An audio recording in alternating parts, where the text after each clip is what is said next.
mbokk yi jërë ngeen jëf ñu ngi leen di nuyu di rafetlu ànd beeg Sénégal 7 tey gaaw ñaar fukki fan ak juróom-ñaar ci weeru août atum 2022 ñu ngi amati mbégte teewaat fii ci seen émission la salle des crises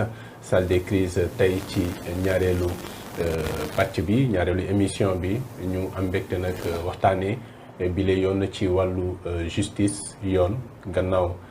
semaine bi ñu weesu bi ñu waxtaanee ci wàllu communication politique ak exemple yi ñu jël ci ki nga xam ne mooy Ousmane Sonko ak Bougane Gueye Dany d'ailleurs dinañu am occasion intéressé wu ci yeneen homme politique ak seen communication waaye tey dañuy teg sur la table de crise la justice bi nga xam ne jamono ji ni ñu koy ŋàññ bëri na lool UMS ak ministre de la justice daal dinañu génn ci assemblée générale bu UMS daal di ñaawlu loolee nga xam ne mooy une certaine campagne de désinformation concernant la justice waaye loolu yëpp dinañ ko jàngat tey fii ci plateau bi ak li nga xam ne mooy dossier yi nga xam ne am nañu link ak justice jamono ji te mu lëkkoo ak politique lu ci mel ni Ousmane Sonko Barthélémy Diaz ak yeneen dossier yoo xam ne dinañ ko waxtaanee tey am mbégte nag dalal fii benn spécialiste ci wàllu justice di jiite forum du justiciable di Boubacar Ba Boubacar ñu ngi lay nuyu di la dalal ci Sénégal 7. maa ngi lay fay monsieur Coulibaly donc di am mbégte di am plaisir di teew ci plateau bi di nuyu également internautes yi nga xam ne ñoo ngi seetaan à travers Sénégal 7 mu nekk site boo xam ni pratiquement gagné ngeen li ñuy wax l'espace numérique et puis mu nekk liggéey bu am solo boo xam ni yéen a ngi koy def donc mu nekk plaisir franchement ma dellusiwaat ci kër gi di ñaan rek lépp loo xam ni wax nañ ko fi mu nekk njëriñu askan bi. d'accord ñun aussi ñu ngi am honneur dalal fii tey ñu am mbégte rek yaakaar ne waxtaan bi dina am lu mu jur lu am solo loo xam ne askan dañ ci jàngat ndax looluy objectif dans une certaine mesure bu émission bi ak jotaay yi nga xam ne Sénégal 7 dina ko def yëpp dañuy am mbégte encore une fois ak honneur ànd si ak suñu doyen Ben Makhtar Diop le journaliste Ben Makhtar ñu ngi lay nuyu di la dalal ci Sénégal 7 si sa kër. ñu lay fay Abdou man sant bi moo ma neex parce que tout ce qui renvoie au Mali. oui man daf may apaiser en fait. c'est ma patrie d'adoption. am mbégte retrouver Babacar. Jeune mais gëm ci li mu nekk. il s'est beaucoup battu ci loolu moo tax bi ñu ne ci salle des crises dañuy waxtaan ci wàllu yoon. tombé moo waral ay gaaf parce que forum du justiciable la ñuy wax. moi la question que je me pose toujours mooy est-ce que au Sénégal dafa am ñoo xam ni ils ne sont pas justiciables. est-ce que amul ñoo xam ni kenn dañu nekk au-dessus de la loi. wala loi ñamewu leen wala ñii nga xam ne ñoom ñooy exercer justice boobu ñamewuñ leen ba tax lu leen neex def. lu leen neex dugg lu leen neex wax aussi parce que dañu nekk ci moment boo xam ni on désacralise tout muy les institutions bu fekkee daam justice nga xam ne que ni ñun ñëpp moom moo ñu tënk boole ñu parce que bu amul woon du ñu mën a vivre en communauté ndegam moom la ñuy xaxar parfois ça pose problème est-ce que moom tamit duy di prêter le flanc est-ce que parfois politique du naj loxoom yooyu yëpp ce sont des questions yoo xam ne il faudrait qu'on se les pose ci biir salle des crises dans l'espoir que ni dinañ si mën a indi ay solutions wala ay pistes yu ñu mën a dégager yoo xam ne que ni mën na jur ëllëg dara luy gën a conforter la démocratie sénégalaise. D'accord alors je pense que c'est clair les orientations sont données ci noonu la ñuy jaaree rek dugg ci waxtaan bi Boubacar Ben wax na ko ci wàllu justice est-ce qu'il y a des gens qui sont pas justiciables parce que bu ñu waxee loolu rek xel yi dafay dem ci Ousmane Sonko moom mi nga xam ne. yéeg a quoi ci boobu ba léegi depuis l'éclatement de l'affaire Sweet Beauté dañuy gis ne justice dafa xaw mel ni ku ko ragal ba am benn campagne boo xam ne ñu ngi ko ciy mëne mais loolu yëpp d'abord gis-gis bi nga xam ne am nga ko ci balaa ñuy dugg dans le fond du débat. waaw d'abord damay parce que sànq bi muy nuyoo dama doon xaar nga joxaat ma parole bi pour que mu mun a taxaw tuuti ci monsieur Ben Makhtar parce que. dafa nekk journaliste boo xam ni à mes débuts il m'a vraiment marqué et il m'a vraiment tendu la perche c'était pas évident et loolu aussi dafa baax ñi nga xam ni ñoom ñoo nekk ci rédaction yi ñoom ñoo nekk ci këru taskatu xibaar yi ñuy bàyyi xel ñi nga xam ni dañuy door a jub maanaam ndaw ñi parce que nit bu amee potentialité am talent tant que joxuloo ko loxo tant que mayuloo ko espace boo xam ni foofu la mun a exprimer wu pour que li nekk ci moom mu mun ko génnee talent bi du mus a génn donc moom il a compris ça et je pense que dès le début bokk na si nit ñi nga xam ni franchement il a très tôt cru en tout cas au forum du justiciable donc tey su ma demee ba toog ak moom ci plateau c'est un honneur pour moi et je profite également de cette occasion di ko féliciter ci li nga xam ni en tout cas defal na ko aussi le forum du justiciable. Alors par rapport à votre question xam nga justice d'abord monsieur Coulibaly justice dafa nekk loo xam ni dafa fondamental ci réew c'est-à-dire c'est le pilier pour man le plus important justice tey moom mooy tànk bi nga xam ni tey bu doon mbaar la mun naa ni moom mooy tànk bi téye mbaar mi parce que justice moom bu xësee parce que dañuy faral sama benn professeur wolof di wax kenn voilà kenn yi moom bu daanoo rek amatul dara lu téye mbaar mi sama benn professeur daf ma doon wax ni ma réew institution yëpp mun nañoo nërmelu ba mu des justice parce que justice dañ comme ni ñu koy faral di waxee bu sa bët xonkee amoo fenn foo ko jooyee furul ci justice alors loolu je pense que ni nekk na pilier bu am solo maintenant par rapport ak les justiciables tout le monde est justiciable c'est-à-dire que aujourd'hui ñun ñoo accepté ne dañuy tabax lu ñuy wax état de droit ñun ñoo accepté def ay concessions kenn ku nekk ci sa parcelle liberté ci sa àq ak yelleef nga concédé ko indi ko ci penc mi ñu boole lépp tabax lu ñuy wax état de droit ni ko Rousseau démontré ni mu ko théorisé sur le contrat social donc kenn ku nekk si ñun am na loo bàyyi alors bu ñu demee ba tabax état de droit kenn ku nekk si ñun da nga war a tënku ci li nga xam tey moom mooy charte yi personne n'est au-dessus de la loi kenn amul kenn koo xam ne dès l'instant que nga nekk un citoyen sénégalais nga nekk un citoyen sénégalais de manière générale c'est-à-dire munoo échapper à la loi c'est pas possible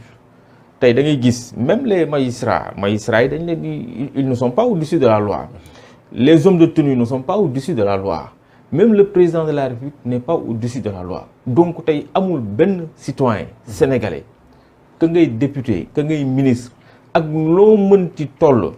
ak daraja joo mënti am vous n'êtes pas au-dessus de la loi donc je pense que pour l'affaire Ousmane Sonko bu ngeen seetlu récemment on a fait une sortie et avant sax mercredi passé ñuy génn di ci waxaat bu ngeen fàttali ko am na ay jamono on avait fait un communiqué pour demander au doyen des juges d'instruction de vider ce dossier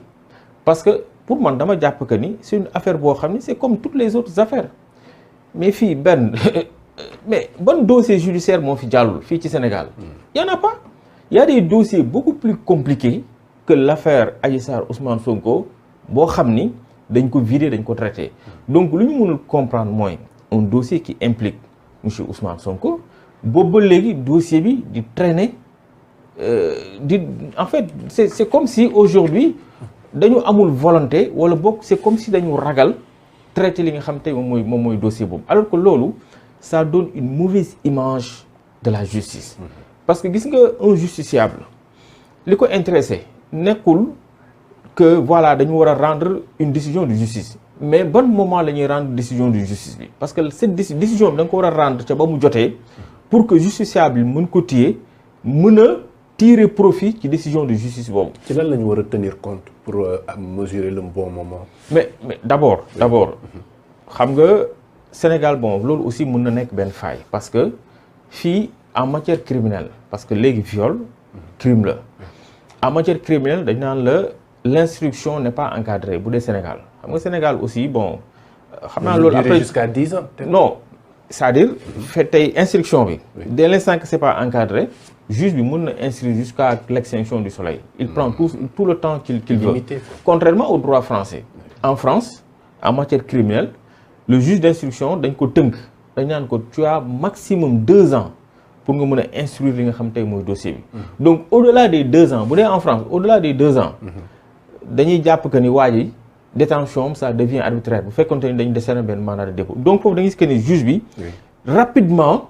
dafay gaaw instruire dossier bi mais Sénégal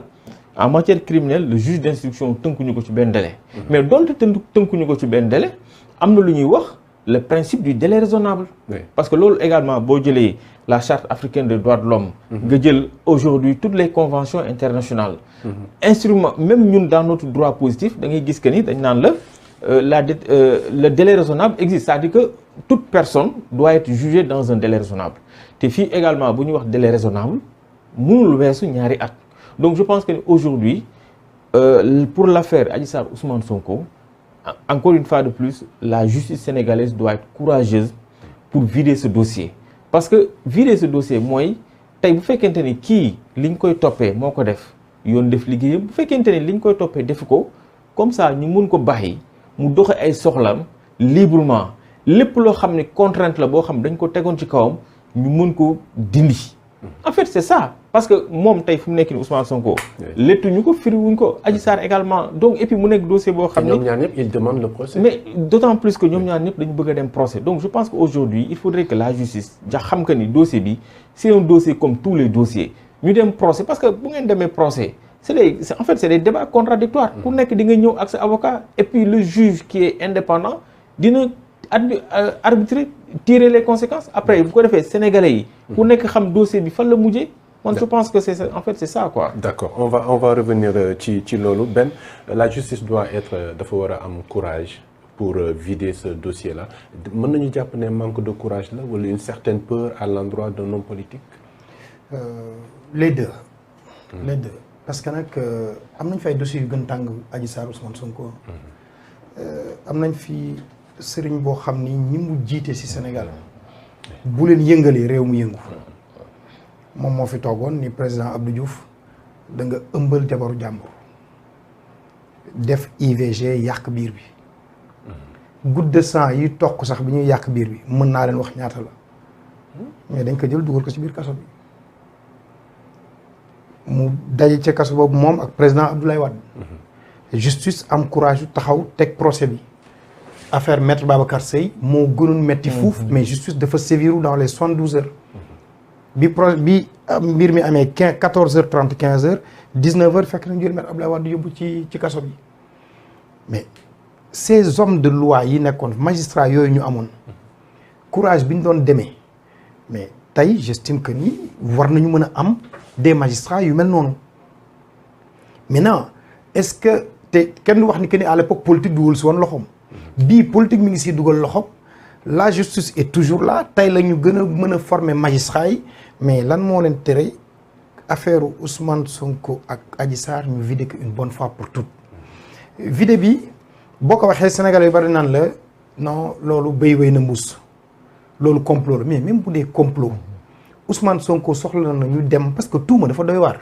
dafa am ay doom sama papa dañu ko tuumaal nii dafa sàkku xale bu jigéen mais man. j'estime que ni Ousmane Sonko ci communication am na foofu lu des ci stratégie moom mënoon na retourner wu porter plainte Adji Sarr parce que daf ko calomnier daf ko diffamé. nee na du ko jàppee. mais dafa am foo xam ne boo fa tolloo si nga am yenn dayo ci réew waaw bëgg nekk président de la République te ñu gis ne que ni yoon bi nga jël baax na nit ñi bëgg nañ la moom mënoon na ko porter plainte mais tey sorti Ousmane Sonko bu mujj bi dafa ni bu ma mënoon rencontrer président Poutine du ma hésiter. mais Ousmane Sonko invité nañ ko fi mënul génn Sénégal parce que contrôle judiciaire la nekk mais faaw ñu létt ko mbaa ñu firi ko ñu dem procès ñu taxaw ñu wax li ñuy wax mu fayte boor mais bu fekkente ni kenn dañu dem ba dañuy ragal songu kenn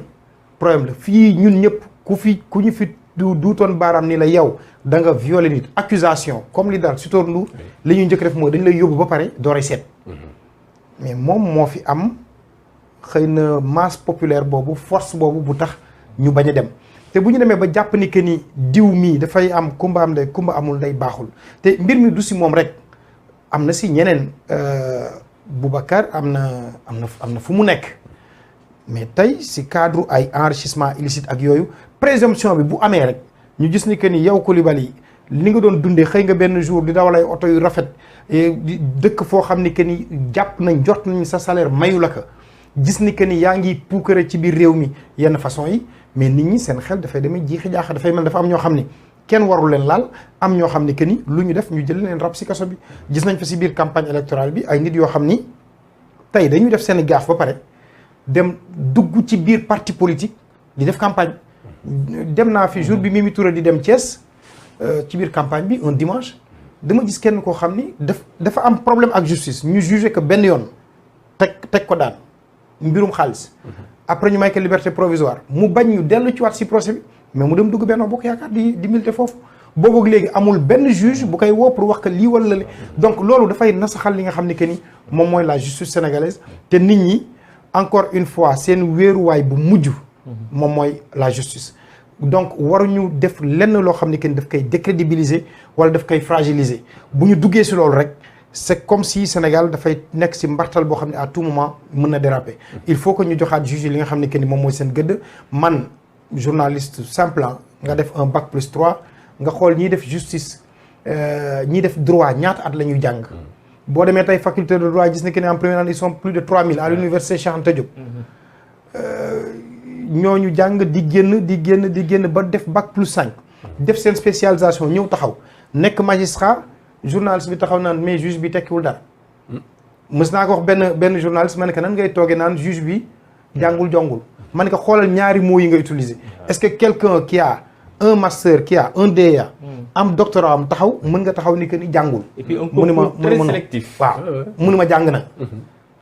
ma ne que mu dugg ENAM génn. nga ne ko jàngoo mu ne ma effectivement jàng na. ma ne ko bi nga si mujj teg jongul. mu ne ma ma ne ko boobu rek bu la si porter plainte nga daanu. mu ne ma mais ñoom ñooy def lu tax ñu am fiitu taxaw di leen wax loolu. donc à ce niveau là je crois que ni l'histoire de Ousmane Sonko et de Adji Sarr nañ ko def. mu jeex une bonne fois pour toutes moo gën ñu jël ko teg ko ci épée de Damoclès ci bopp Ousmane Sonko à tout moment mën nañ ko utiliser pour mën ko teg de côté parce que on l'a vu avec l'affaire Barthélémy Diaz mënul dem mënul dikk à tout moment fii ñu toll nii bu ñu yeew woon je crois que novembre la ñu war a defaat li nga xam moom mooy appel bi mais bu ñu demoon novembre ñu confirmer la peine de 6 mois